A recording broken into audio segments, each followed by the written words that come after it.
You know, there's something nobody tells you about getting older, and I didn't realize it myself until I hit my mid-60s. One day, I went to pick up my grocery bag, like I always did, and suddenly, it felt heavier.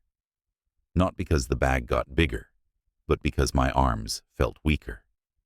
That's when I learned about something called sarcopenia, a fancy word for the muscle loss that sneaks up on us as we age. But here's the good news. It doesn't have to be this way. Just like a plant needs water to thrive, our muscles need protein to stay strong, especially after 65. And yet, most of us aren't eating nearly enough. In fact, research shows that nearly half of older adults don't get the protein they need to maintain muscle, which can lead to weakness, falls, and even loss of independence. That's why today, we're talking about exactly how much protein you should be eating after 65 to keep your muscles strong, your body resilient, and your energy up. And don't worry, this isn't about choking down dry chicken breast or forcing yourself to eat like a bodybuilder. It's about simple, delicious adjustments that fit right into your normal meals. Now, let's start with the big question. Why does protein matter so much more after 65? First, our bodies process protein differently as we age. When you were younger, your muscles could hold on to protein more efficiently. But after 65, your body becomes what scientists call anabolic resistant, meaning you need more protein to get the same muscle-building benefits. Think of it like a car that used to run fine on regular fuel, but now needs premium to keep performing well. Second, without enough protein, your body starts breaking down muscle instead of maintaining it. And muscle loss isn't just about strength. It affects your balance, metabolism, even your ability to recover from illness. Ever heard someone say, "It's not the years, it's the mileage"? Well, protein is the high-quality fuel that keeps your mileage smooth. So, how much do you actually need? For decades, the standard answer was the same for everyone: 0.8 grams of protein per kilogram of body weight. But newer research shows that after 65, you should aim for 1.2 to 1.5 grams per kilogram. That's about 25 to 30% more than the old recommendations. Let me put that in real terms. If you weigh 150 pounds, 68 kilograms, that means 82 to 102 grams of protein per day. Not just a sprinkle here and there, but consistent amounts spread throughout your meals. Now, I know what some of you might be thinking. That sounds like a lot. But here's the secret. It's easier than you think, and you don't have to overhaul your diet overnight. Small, smart choices add up fast. For example, a single serving of Greek yogurt at breakfast, 15 grams.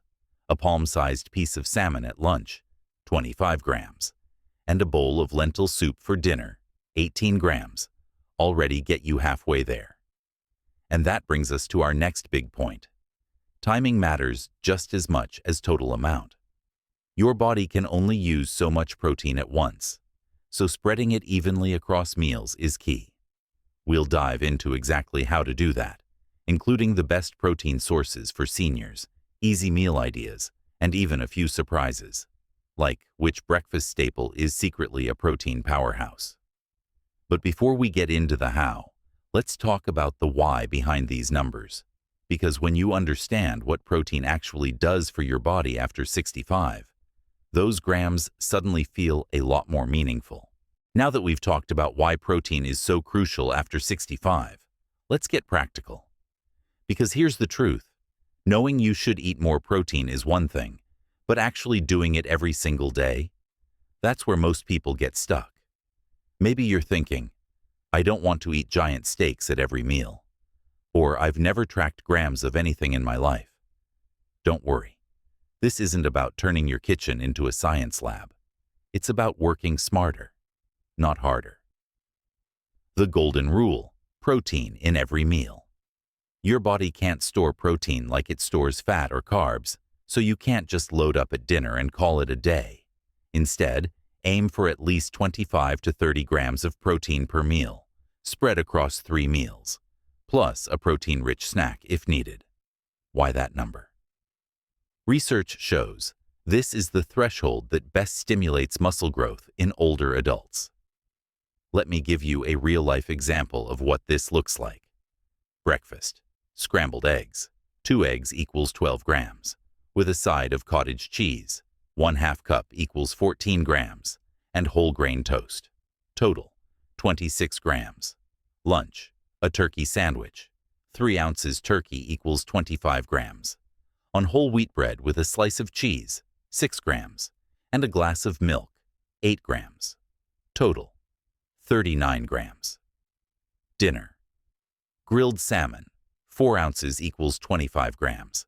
Quinoa, 1 cup equals 8 grams. And roasted broccoli. Yes, even veggies have a little protein.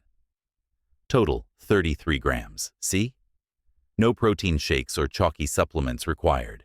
Just real delicious food. The best protein sources for seniors that aren't just meat. Now, I know some of you might not be big meat eaters, or maybe chewing tougher meats has become harder over the years. That's perfectly fine. Here are some of the best easy-to-digest high-protein foods that work wonders after 65. Eggs: 6 grams per egg, and the protein is highly absorbable. Greek yogurt: 17 grams per 6-ounce serving, almost triple regular yogurt. Cottage cheese: 14 grams per half cup, and it's soft for sensitive teeth. Lentils and beans: 18 grams per cup of cooked lentils, plus fiber for digestion. Tofu and tempeh: 10 to 20 grams per serving, great for stir-fries. Fish, especially salmon or cod, tender and packed with protein. Protein-fortified foods, like high-protein pasta or almond milk with added pea protein. A little pro tip: if you struggle with smaller appetites, prioritize protein first on your plate. Eat the chicken, fish, or beans before filling up on sides. It's an easy way to ensure you're getting enough, even if you don't finish everything. The snack trick that boosts protein without effort. One of the simplest ways to hit your daily target: upgrade your snacks. Instead of reaching for crackers or cookies, which have little to no protein, try these quick fixes. A handful of almonds, 6 grams per ounce. A hard-boiled egg, 6 grams. A slice of cheese on whole grain crackers, 7 grams. A small smoothie with Greek yogurt and peanut butter, 15 grams plus. These small swaps can add an extra 15 to 20 grams of protein per day without feeling like you're forcing yourself to eat more. What if you really struggle to eat enough? For some, especially those with very small appetites or difficulty chewing, hitting protein goals can feel impossible. If that's you, here are 2 gentle solutions. 1. Liquid protein: a glass of milk, 8 grams. A protein shake, 20 to 30 grams. Or even blending silken tofu into a soup can help. 2. Mini meals. Instead of 3 big meals, try 5 smaller ones with protein each time. The key is consistency, not perfection. Even adding 10 extra grams per day can make a difference over time. Now you might be wondering, what about protein powders? Are they safe? Do they work? That's exactly what we'll cover next, along with the biggest protein mistakes most seniors make, and how to avoid them. Because yes, there is such a thing as too much protein if you're doing it wrong. But don't worry, we'll walk through it, step by step. By now, you've got the basics down: how much protein you need, the best foods to get it from, and simple ways to sneak more into your day. But before you start loading up your plate, there are a few crucial mistakes you'll want to avoid. Things most people don't realize until they've already hit a snag. And more importantly, we need to talk about how to make these changes stick without turning your meals into a chore. The big protein mistakes you might be making. Mistake number 1. Going overboard at one meal and skipping the rest. Imagine this. You have a giant steak for dinner, 40 grams of protein in one sitting. But at breakfast, just toast and jam. Here's the problem.